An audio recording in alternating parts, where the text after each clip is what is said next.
That's amazing. You're able to navigate through all those steps and determine what works for you and what Mhm. doesn't. Mhm. How does our thyroid affect our functioning as well? Yeah, well, great question. So thyroid too, I have a advanced certification in thyroid. Thyroid is something that dysfunction of thyroid goes undiagnosed for a lot of women. So first of all, if someone is listening or watching and is wondering about thyroid, make sure that you ask for, Me. okay, have you had an advanced thyroid panel? I have hypothyroidism. Okay. It's probably the lowest Yep. that it was functioning. So they put me on the low level of Synthroid. But I Uh-huh. was wondering if I was able to get some type of nutritional balance so I Yeah. wouldn't have to take Synthroid as Oh, well. yeah. So I can't ever say you go off your medication for liability purposes. What I can tell you though is that I'm glad that you, first of all, got a diagnosis because I have a lot of clients who are in their 40s, 50s, 60s who went undiagnosed until they had functional lab tests and had an advanced thyroid panel. But what you have to remember is that thyroid, yes, can be hereditary. So that's the first thing is, you know, God bless whoever gave it to us, but we got it, right? But we pull the trigger, and thyroid is heavily influenced by stress.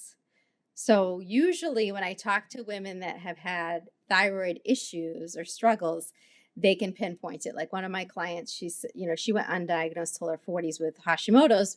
However, she says, I know when I was in college and my parents went through a divorce, that's where it's like she started to see it all come up. So, typically, there's some stress that's happened, whether it was emotional stress that we didn't process, whether financial relationship, but it could also be hidden stressors. So I tell people one of the big correlations with thyroid as well is gluten. What happens is gluten can really wreck your thyroid if you have a sensitivity. You might not have celiac, which is what the doctor will check for, but you might have a sensitivity. Not everyone has gluten sensitivity. I know a lot of people have jumped on the no gluten bandwagon. Well, that's not true. Not everyone has a sensitivity, but I have found a huge correlation between thyroid issues and gluten sensitivity. So there is a test that you can check specifically for that gluten sensitivity. Those are some of the things. But looking at all of those stressors, and there are hidden stressors too. You might have had a parasite you carried and you didn't know. It could still be in you. Maybe it's gone.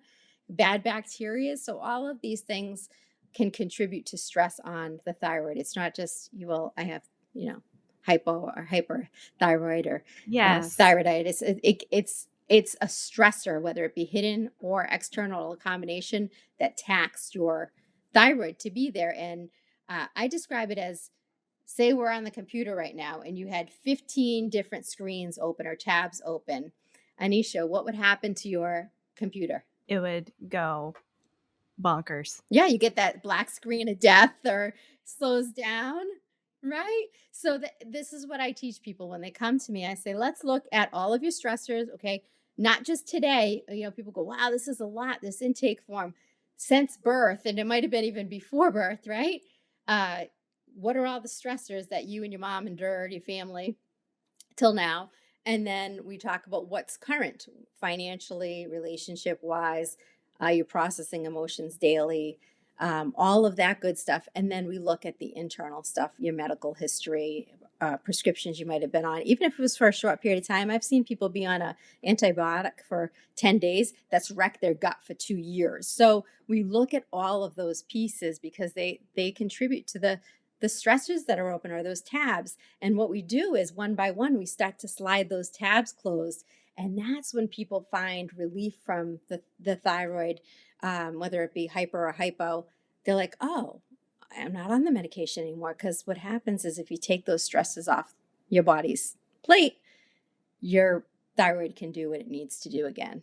And yes, you can eat certain foods. And, I have a whole diet program for people who are, on medication to see if they can transition and things like that. Yeah, there's so many factors that you would never know of. You're just diagnosed and you just think that's it. Okay, I have to be on Synthroid the rest of my life. And they keep increasing it, is what I've seen too. It's like, okay, we'll just bump you up a little bit. Yes, hmm definitely. I hmm just don't like the idea of being on a medication. We would look at all those stresses again to say, what are your healing opportunities, right? What does your body need to heal from? It's this big constellation and it's all connected. So, eating a bunch of selenium, that's not going to solve your thyroid. Like I know there's a lot of stuff out there and there's a lot of influencers, But every single person, I believe, is a unique individual. You had different stressors in your lifetime. Your body reacts to things differently. And so I have to look at, I tell people, I just had someone this past week who wanted to throw a bunch of labs at me. And I said, I don't treat the paper, I treat the person, right? Everybody is different.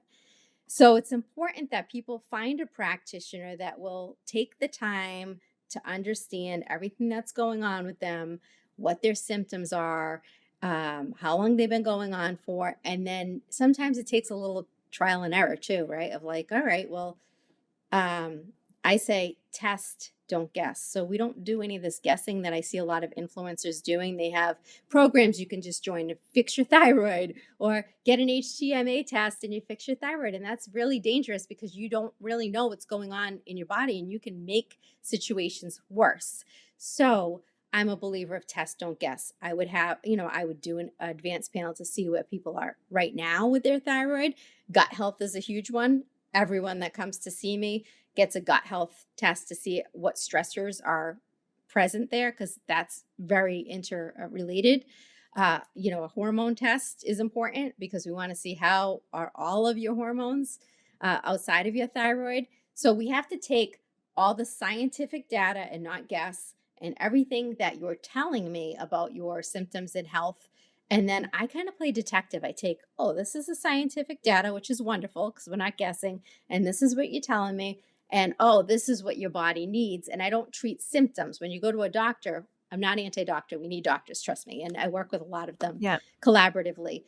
However, they are there to, like you said, give you the medication for the condition, the symptom. What I do is I look at the body as a whole. What do we have for healing opportunities?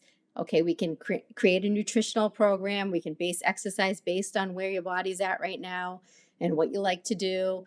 We talk about your sleep schedule, toxins, detox, everything that pertains to you, because you might be someone who's already eaten whole foods that don't have pesticides. You might be using non-toxic products, but then I have someone else who's eating a lot of processed food and using the toxins and all that stuff. So different plans for different people, and different based on what your lab results come back with. As far as, again, I see practitioners getting into prescribing a lot of supplements that can get really costly. And I call it supplement fatigue, where people are like, oh my gosh, I forgot to take that supplement with me on vacation. There's no quick Band-Aid, I tell people. It's really looking at the foundational things and how they apply to you, and your history. That's really good to know. That's music to my ears, because I just thought, it was a one and done thing and it's okay, I'm stuck with this the rest of my life. There's nothing I can do about it. So at least that's what we hear from our doctors. And then unless you really do the research and want to make a change, then I know you're able to integrate those approaches. Yes, there is hope for sure. On my podcast, I don't know if you saw that I have a podcast. I did. Yeah, so I've had people on there too. The woman I was just talking about with Hashimoto's, she's, I guess you have to say remission. You can't ever say anything went away, but she's not on medication and she's been great, but she's also educated herself and she sticks to the lifestyle, and she knows she can't have gluten and she doesn't have grains and certain things that she knows affects her personally because she's tested and has seen it on a blood test. That's amazing. I love that. Hey guys, I would like to take a moment to introduce you to our app, Yoga Plus. You will have access to an incredible selection of videos led by top instructors in yoga, fitness, nutrition, and so much more. Download our Yoga Plus app, available on iOS and Android today.